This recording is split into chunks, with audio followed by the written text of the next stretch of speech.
of living. Under the changes, students will pay less in repayments per year under a system that will operate similar to income tax thresholds.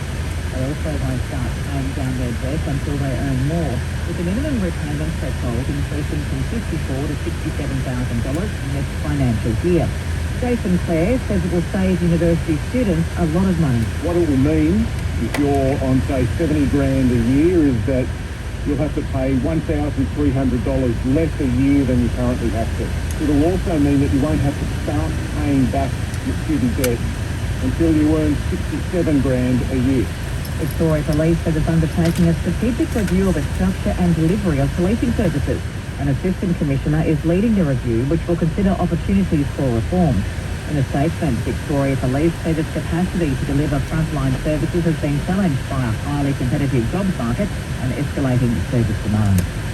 Israel says it's killed a senior Hamas commander as UN officials describe the situation in northern Gaza as apocalyptic. Kacham Weinstein reports. Palestinian medics say 64 people have been killed in the latest Israeli strikes across Gaza.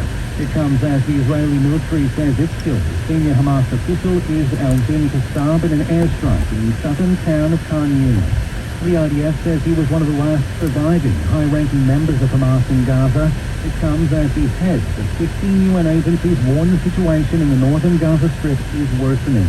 They're warning the area's entire population of around 400,000 people is at imminent risk of death from disease, famine and violence. Republican presidential candidate Donald Trump has been campaigning in Dearborn, Michigan, the largest Muslim majority city in the United States. The BBC's Ione Wells reports. In this predominantly Arab-American city, there's fury and upset at the Democrats' support for Israel. Donald Trump has provided opportunity. Some Arab-Americans I spoke to said they would still vote for Kamala Harris, but reluctantly. Others said their active aim was to punish her and deny her a win in Michigan. Donald Trump has also been a firm supporter of Israel's President Netanyahu, but he has claimed, without saying how, that he would end the war. That, among some here, has got him a reputation as someone who wants peace, a claim he repeated to his audience here. The Japanese cultural icon Hello Kitty has turned 50. The small white cat with a red bow and no mouth was designed in 1974 by artist Yuko Shimizu, and her face has appeared on television and merchandise worth billions of dollars. Author Christine Yano has studied the Hello Kitty phenomenon and says the success of the design is in its simplicity. I think what makes Hello Kitty so special is the kind of flexibility the company has given her. You know, of course, there's a beautiful design involved, a beautiful, elegant design that pares away a lot of the detail, and what you're left with is this kind of blank slate. To sport, and the Kangaroos will attempt to become just the second team in AFLW history to finish a home and away season unbeaten when they take on Gold Coast and Arden Street. The victory against the Suns would see them better the Brisbane Lions' inaugural 2017 season, which was only 7 games long compared to 11. In today's other games, Melbourne will try to steal a spot in the finals when it takes on Collingwood, as will Essendon when it plays Carlton in a double header at Princes Park. Sydney will also host West Coast at Henson Park. To the weather now, and there's a strong wind warning for the west, central and east Gippsland coast.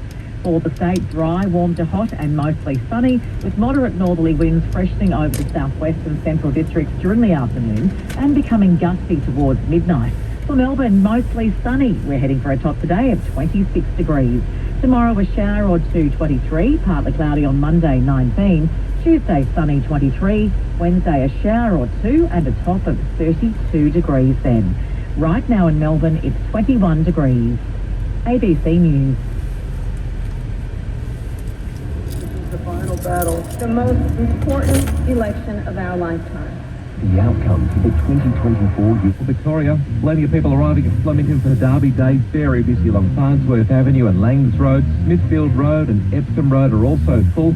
PT's a great won't miss a moment. The Holden Street every 6 to 7 minutes to Flemington. And that's the latest Melbourne traffic on Magic 1278. Richie's, the friendliest team when you shop for your groceries and liquor. Magic 1278, Melbourne weather. Mostly sunny today, a top of 26. Tomorrow, a shower or two, 23. Monday, partly cloudy, 19. Tuesday, Melbourne Cup, mostly sunny and 23. Wednesday, shower or two, 32. Thursday, showers, 26. Friday, possible shower, 25. On the bay, for easterly winds around 10 knots, tending northerly up to 20 knots. Waves to 1.5 metres. Currently in Melbourne, it's 21 degrees. Looking for gift ideas? Print your company or client's logos on FTOS gift cards, redeemable at over 900,000 locations. Visit anystoregiftcard.com.au. Magic 1278. Now is the time to check those suspect skin cancer spots with a total body skin surveillance assessment at Mole Finder. Search Mole Finder now. Classic hits. Magic 1278. Now playing even more.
in used vehicle market. Love talking about that because they've dropped in price in the used vehicle.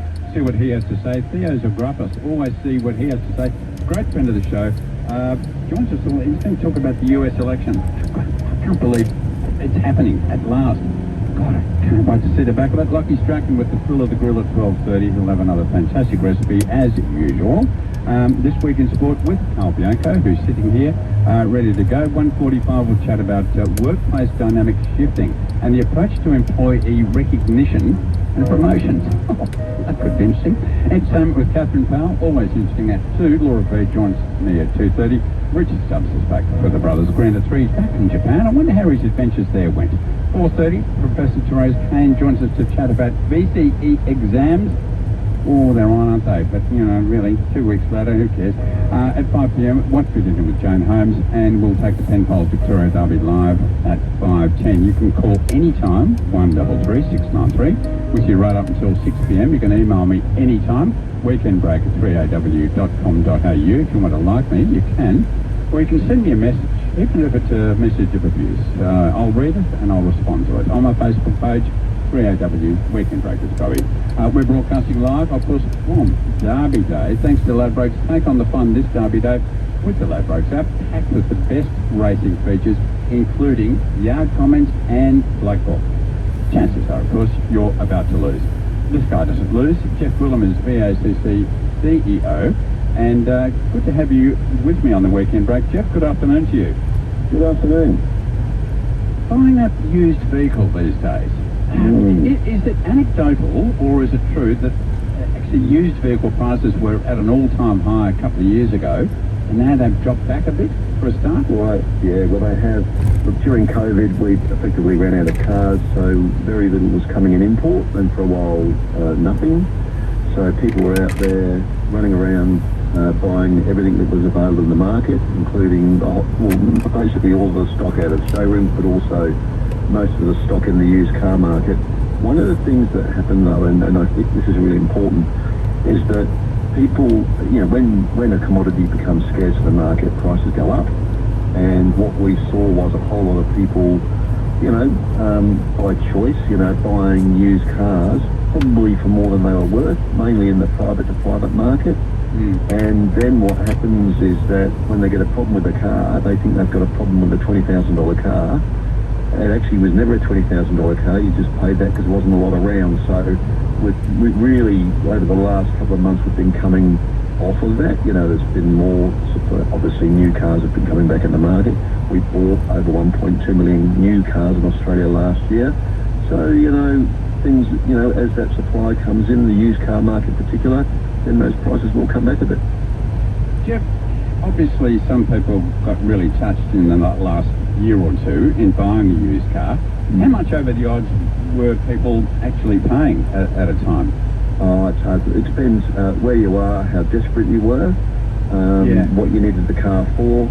So I'm not saying that all cars were inflated all the time. I'm just saying that if people wanted a particular car and there wasn't much in the market, then they made a choice to pay more for it than they would have a year before.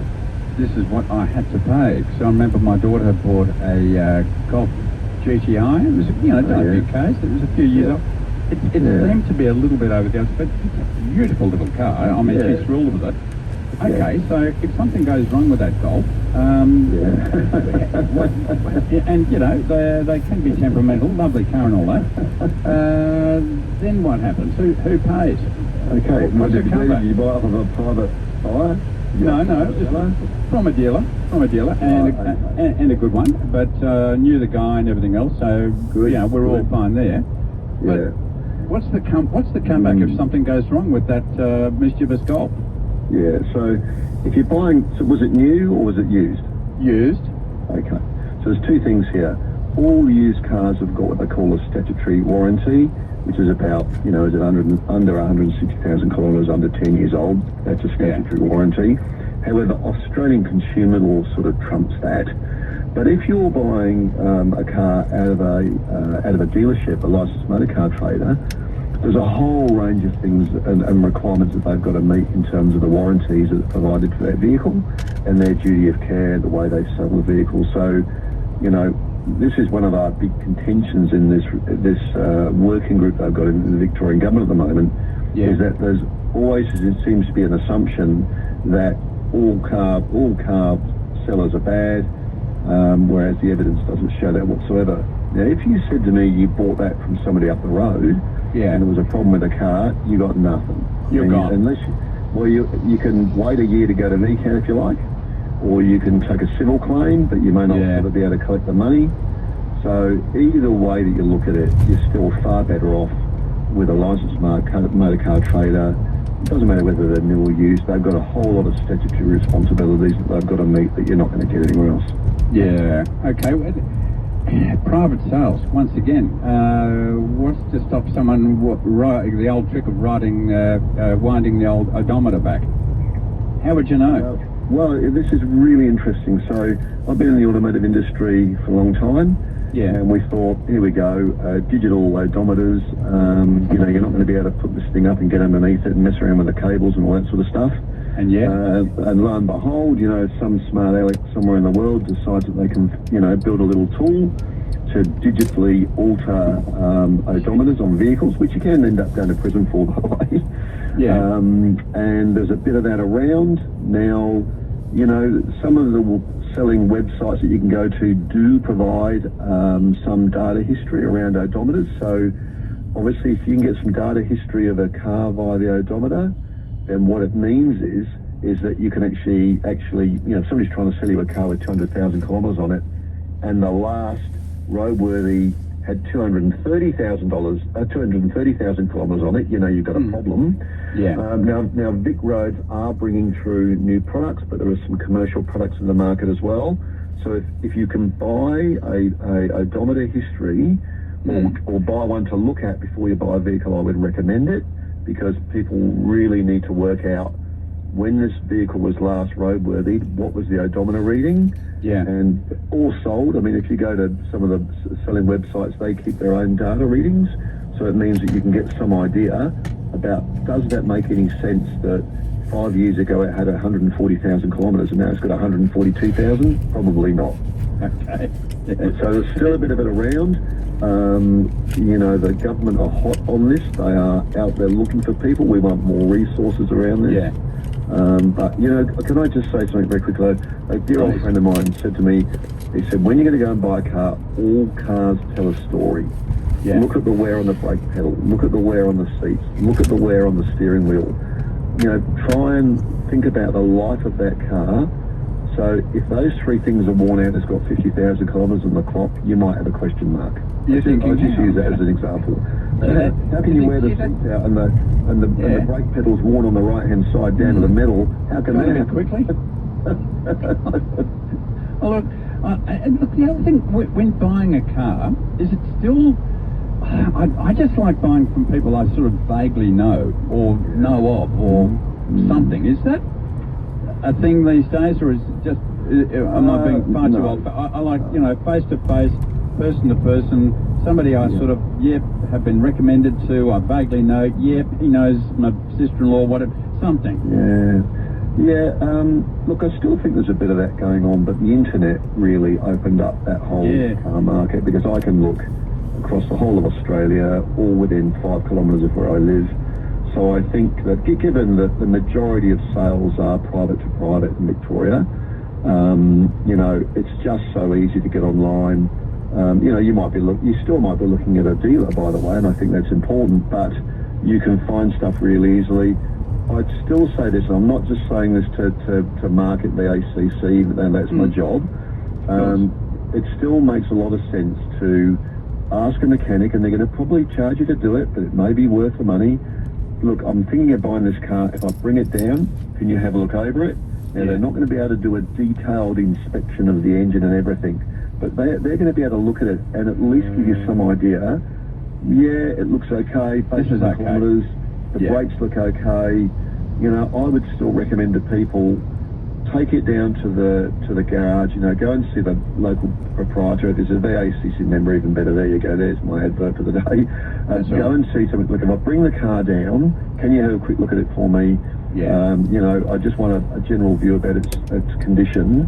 Gone are the days, I mean, I'm a father, and I've been in the industry for a long time, but given the complexity of engines today, most you can't even see the engine half the time, because it's got so much on the top of it. You really know there's nothing there. You can't see anything. The other thing is that most mechanics will plug in a computer into the onboard diagnostic computer. They'll plug that in, and often they can see the odometer readings through that portal, and they can tell, or they can see lots of things that have occurred, fault codes that have been thrown up on that vehicle over time, and that is worth gold just to get that bit of history on it. Jeff Grillham, CEO, VACC, always great advice when buying second hand. It's just terrific to know, because most of us just fly blind, and you just don't know what we're doing.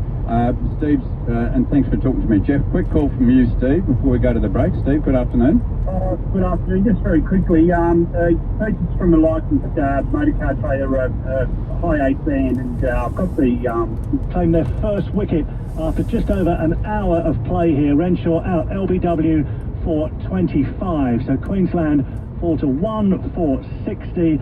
It took 41 balls this morning before we saw the first run of the morning. Disciplined bowling from Josh Hazelwood and Jack Edwards. Those runs came from Renshaw as he nicked through the slips down to third man for 4. But at wicket falls, and New South Wales needed that in reply to 239 all out. Queensland loses their first. They are 1 for 60. Thank you, Robin.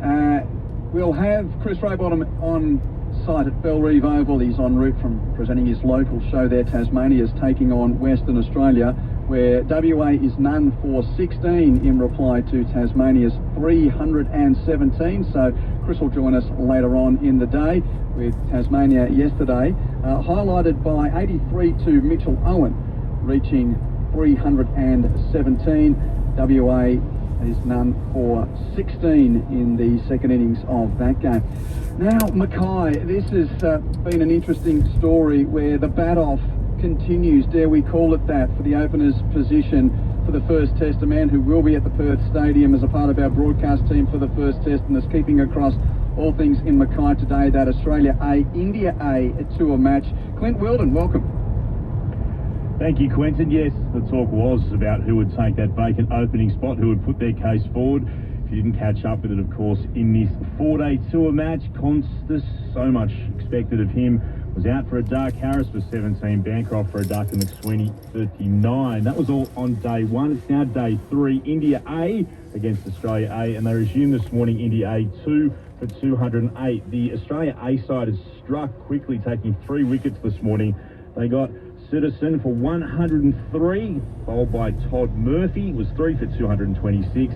Fairport Paddock was out for 88. Also to Murphy, LBW that time, 4 for 299. And Indra Thith was out for 6. LBW to Doggett, 5 for 256. It's now 5 for 263. India A leading by 175 runs. 5 wickets remaining before the Australian A side get to bat again. Hugh? Yeah, that's a juicy one, isn't it, Clint? If there can be a chase of 250 in the top order, knock it off, that'll be a tick after some first innings failures. So we'll keep you across all of those venues. And by the way, there's a double header in the WBBL at the Junction Oval across town today. So let's just, the Brisbane Heat are taking on the Hobart Hurricanes as we speak. Let's hear what's going on out there. It looked like it was going to be an easy catch and it just kind of kept going. Would have been a handy one to get there. Two minds almost just watching her. She didn't quite start off backwards to get that extra couple of paces in she would have needed to take the catch, but two coming from it, carry in wide outside the off stump, shot away, and it's picked up by the fielder out there. That extra cover. So a dot ball by Nick Carey on that occasion. This is her third over. Again, a very experienced player in Nick Carey. No surprise that Villani's thrown the ball in the power surge. Ned Hall and the team calling out there, and if you want to hear the entirety of the WBBL commentary, it's available on the ABC Listen app. Look for the pink cricket button or search WBBL. The Heat 1 for 95 in the 14th over. Grace Harris 63 not out. Jemima Rodrigues, the import, who's making her first appearance for the Teal today. She's on 11. And as mentioned, the pink WBBL button on the Listen app is where you can hear the wall-to-wall coverage of the Women's Big Bash League, which is our cue to take you through the results of last night. There were 2 games at North Sydney Oval, even though the rain got in the way there. In the afternoon, it was a victory to the Sydney Thunder over the Adelaide Strikers. Thunder, thanks to Georgia Vole, who made the switch from the Heat to the Thunder. She made 92 from just 55 deliveries. Thunder made 5 for 212. Strikers only made 148 in reply. Sam Bates taking 4 wickets. Shabnam Ishmael taking 3 wickets. So the Thunder won that game by 64 runs. And then the rain came late at North Sydney Oval after the Stars made 4 for 195 batting first. Meg Lanning with an unbeaten 58 from just 36 balls. The Sydney Sixers were 4 for 56 in the chase halfway through the 9th over. The rain came, they couldn't get back out there. Elise Perry was 31 not out, and the Sixers were 32 runs behind the DLS par at the point where the game was called off. So the Stars getting a victory. Thunder and Stars, the 2 winners at North Sydney Oval last night and yesterday afternoon. In the AFLW last night, the Adelaide Crows ensured that they're in best position to have the double chance in the finals. They got past Geelong by 4 points. Crows 4 goals 8-32 to the Cats 4-4-28. So it now goes down to that last game. Fremantle not only need to win, but they need a massive percentage boost against the Western Bulldogs to get into the top 4. Who knows? It's mathematically possible, but the Crows doing the best that they could to get past the Cats last night. There are 4 games today. First of them starting in about a half an hour from now. Melbourne up against Collingwood. Then Sydney play West Coast, North Melbourne play Gold Coast, and Carlton play Essendon. Lauren Borden will keep you in touch throughout the day with plenty riding on those games to get the jockeying positions for the top 8. Finals start next weekend. The A-League Women is underway, as well as the A-League Men. So in the women last night, Western United 4 defeated Wellington 2. In the men's, Sydney FC went to Lang Park in Brisbane and beat the Brisbane Roar 3-2. Sydney FC 3, Roar 2. In the men's today, we have our first New Zealand derby at 3 o'clock Eastern Time. Wellington taking on the new Auckland franchise. Then at Central Coast against Perth. This evening, Western Sydney Wanderers play Adelaide in the men, while in the women, Central Coast play Sydney, Canberra United play Brisbane, and Adelaide play Melbourne Victory. 2 games in the NBL last night. Southeast Melbourne Phoenix, after a somewhat dramatic start to the season, they're settling, and they beat the Premiers last night. Went to Tasmania, beat the Jack Jumpers. Southeast Melbourne 79 over Tasmania 77. The Wildcats were too good for the Illawarra Hawks. Perth 113 to Illawarra's 105. And today, the New Zealand Breakers take on the Adelaide 36ers, and it's the Queensland derby between Cairns and Brisbane. What a scene we've got here at Flemington. We've just had the running of the first race. Claire Lindop's alongside me. We'll hear from Huey Bowman in just a moment. But going through everything there, Claire, what did I see? Beautiful win from Alina, ridden by James McDonald. James McDonald and Chris Waller have won the first race, have they? Yeah. Oh, wow. Might be sign of they were obviously a great combination. It was a fantastic interview you did with Chris Waller last week, winning the Cox Plate, and I feel like James McDonald will be riding now with a little bit more confidence, a bit more relief, like getting his 100th group winner in the Cox Plate last week. What an absolute best preparation for a rider coming into the Flemington. He can relax and enjoy this week, and he's got some very good rides throughout the whole carnival here at Flemington, and yeah, I'm looking forward to seeing their juggernaut continue. Yeah, so a Group 3 race for the 3-year-olds over the mile, and number 6, Aliana, for J Mac and Waller. If that's a sign to come, well, I think that the bookies will be shaking in their boots. The number 1 combo in Australian racing. A man who's made his way here from Hong Kong to be a part of Victoria Derby Day. He's tasted success 3 times on this day. Hugh Bowman is going to join you next on Summer Grandstand. Get ready for a massive summer of sport coming your way. T20 and one-day international cricket, the BBL and WBBL, the Women's Ashes, plus the Test Series between Australia and India. Unbelievable! Take ABC Sport with you wherever you go with the ABC Listen app. Summer Grandstand on ABC Sport with Quentin Hull on your radio, ABC Sport Digital, and on the ABC Listen app. Lion Tamer past the 200. He's 5 lengths in front. Lion Tamer for Huey Bowman. He's got it parcelled up. Lion Tamer racing right away. He'll win the derby by about 6 lengths.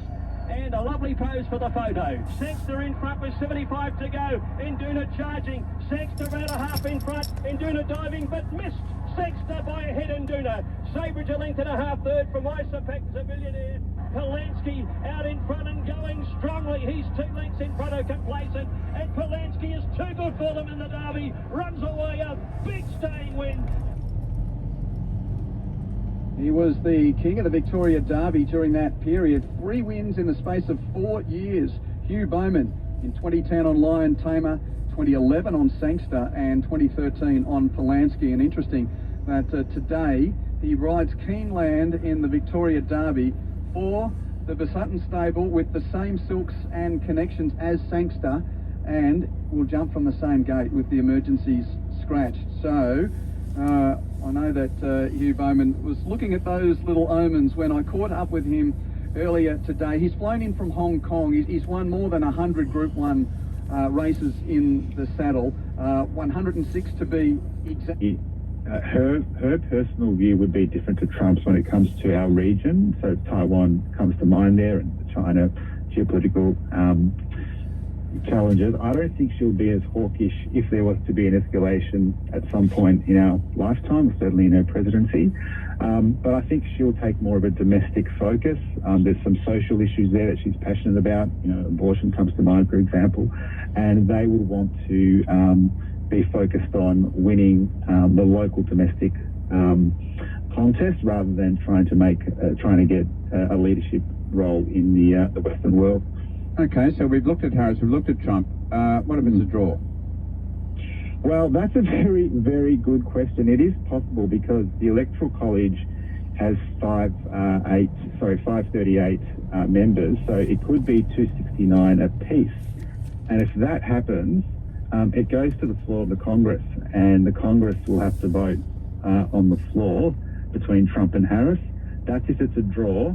It is also very possible that because the Electoral College is made up in each state in a different way, it's possible that one member could switch sides between November and January, November and December really, and then they could swing it to, one candidate over the other. So there's a few scenarios here where if it's a draw, we won't know the result for a number of weeks. And a draw is actually very possible, although I think it's not the most likely outcome on the current polling that we're looking at. Good on you, Theo. Theo Zagrafis. Always a pleasure talking to you on the weekend break on matters political or anything else you want to ring up about, whether it be trains, planes, whatever it is. Theo, good to talk to you. Thanks, Rob. Good on you, mate. Good talking. A friend of the show, of course, Theo Zagrafis. And after the break, if you have a barbecue question, ring now. 133693. Lockie Strachan from Heat and Grill. He's the man to answer any question on barbecuing. He joins us next, but give us a ring. 133693. Overwhelmed by admin, drowning in customer demands, or need an extra pair of hands? CDM Direct has a solution. Our outsourcing options, including remote staffing, back office support and overflow services, can help your business save up to 60% on your monthly costs. We do the lot. Find and recruit experienced staff, manage payroll and train them to your standards to help your business optimize operations and boost efficiency. So do what you do best and outsource the rest to cdmdirect.com.au. The Lexus Melbourne Cup Tour is coming to Living Legends in Greenvale this Monday. Intentions of moving, as you rightly say, you know, still at the peak of my powers on home turf, but the opportunity came to come for a short-term contract and with the family. You know, in a short period of time here, I had immediate success, and we chose to stay on, and we've now been here for 2 years and thoroughly enjoyed our time here. The riding's been unreal. Of course, I miss riding at home, you know, and we miss living at home too, but the life cycle for me at this stage of my life and my career is fantastic. I get a lot more time with the kids. Well, I'm probably with them the same, but when I'm with them, I'm actually with them. I'm engaged, and I'm not thinking about the next race meeting or the next set of barrier trials or the next day of track work. Here the week's very structured. We race Sundays, most Sundays, and the odd Saturday, one or the other, and every Wednesday night. So very structured week, which we can work around. I've found that that's been a real asset for managing my weight. And like I said, I'm at 44 years old. I've certainly still got some good years ahead of me, but I'm at the back end of my career, and the opportunity came, and my wife and I agreed that it might be a great opportunity, and that's exactly what it's been. So. You're hearing from champion jockey Hugh Bowman on Summer Grandstand on ABC Sport with Quentin Hull.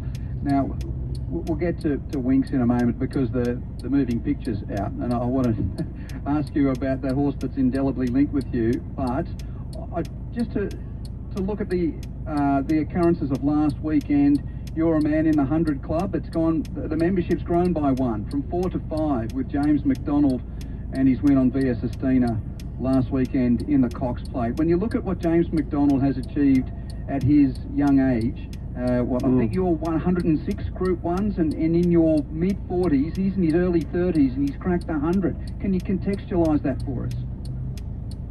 Well, I think it's just a great example of, well, firstly, his natural talent. I mean, he's had the talent from day one, but aside from that, his consistency and his work ethic, he's second to none, and it's thoroughly deserved. He's obviously got the support of the big stables, and he's been in a very fortunate position to ride multiple Group 1 winners. But he gets on those horses because he's the go-to jockey, and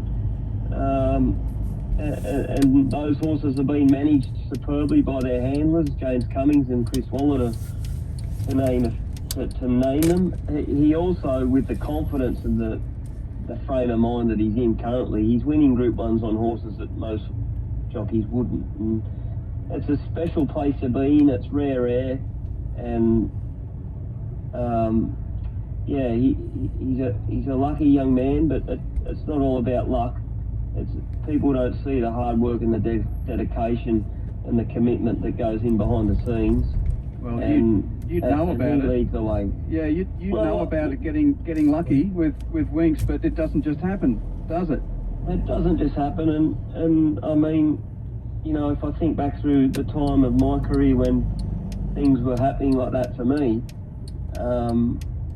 you know, you sort of get in the zone, and it's like I don't know, it's like if you're a cricketer facing a batsman facing the ball, just seeing it so clearly and easily, you just can't miss. And your confidence levels are sky high, and you just get swept through with the, like any good sporting team, when you've got the wind in your sails, as long as you keep your feet on the ground, it continues to roll on. And great time of life for him and his family, and I'm very proud to see him achieve what he is doing.